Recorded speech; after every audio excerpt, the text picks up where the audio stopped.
বন্যা পরিস্থিতি জানাতে সুনামগঞ্জে আছেন সহকর্মী শহীদ নূর, সেখান থেকে সরাসরি যোগ দিচ্ছেন তিনি। নূর, বন্যা পরিস্থিতির বিষয়ে কি বলছে পানি উন্নয়ন বোর্ড, আমাদের জানবেন বিস্তারিত।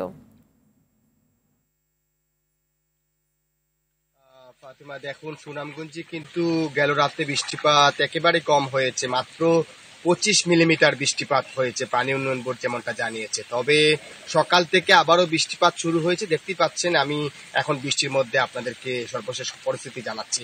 আসলে পানি উন্নয়ন বোর্ড যেমনটা জানিয়েছে যে বৃষ্টিপাত না হওয়ার কারণে কিন্তু সুনামগঞ্জের সকল নদ নদীর পানি কমতে শুরু করেছে। বিশেষ করে সুরমার পানি কিন্তু এখন বিপদ সীমার মাত্র 6 সেন্টিমিটারের নিচ দিয়ে প্রবাহিত হচ্ছে।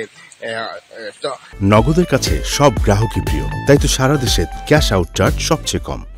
তো সেই জায়গাতে আসলে বলা যায় যে পানি কমতে শুরু করেছে। তবে পানি উন্নয়ন বোর্ডের নির্বাহী প্রকৌশলী মামুন হাওলাদার যেমনটা জানিয়েছেন যে সুনামগঞ্জে যদিও নদ নদীর পানি কিছুটা কমতে শুরু করেছে, তবে যে উজানে বৃষ্টিপাত হওয়ার যে সম্ভাবনা আবহাওয়া অধিদপ্তর এবং বন্যা সতর্কীকরণ কেন্দ্রের যে তথ্য রয়েছে তা এতে কিন্তু আবারও পানি বৃদ্ধি পেতে পারে এবং সুনামগঞ্জের লোকালয়ে এখন পানির চাপ বৃদ্ধি পাওয়াতে বন্যা পরিস্থিতি অপরিবর্তিত থাকবে বলে জানিয়েছেন তিনি।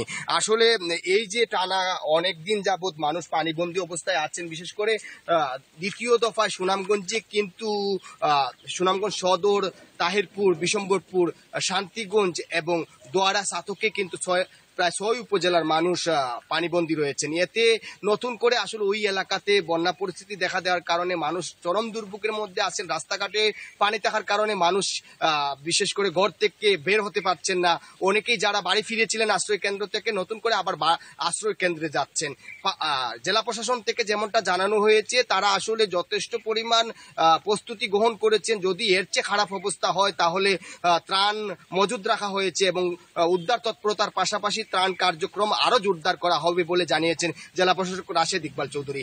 আসলে সবকিছু নির্ভর করে প্রকৃতি আরো কতটুকু আগ্রাসন তার মাত্রা দেখায়। তখন হয়তো পানি যদি বৃদ্ধি পায়, উজানের পানি আবারও আসে, তাহলে বন্যা পরিস্থিতি স্থায়িত্ব নিবে এবং মানুষের দুর্ভোগ আরো বাড়তে পারে, এই বলে প্রত্যাশা করছেন মূলত পানি উন্নয়ন বোর্ড এবং জেলা প্রশাসন। তো সুনামগঞ্জ থেকে সর্বশেষ জানাচ্ছিলাম।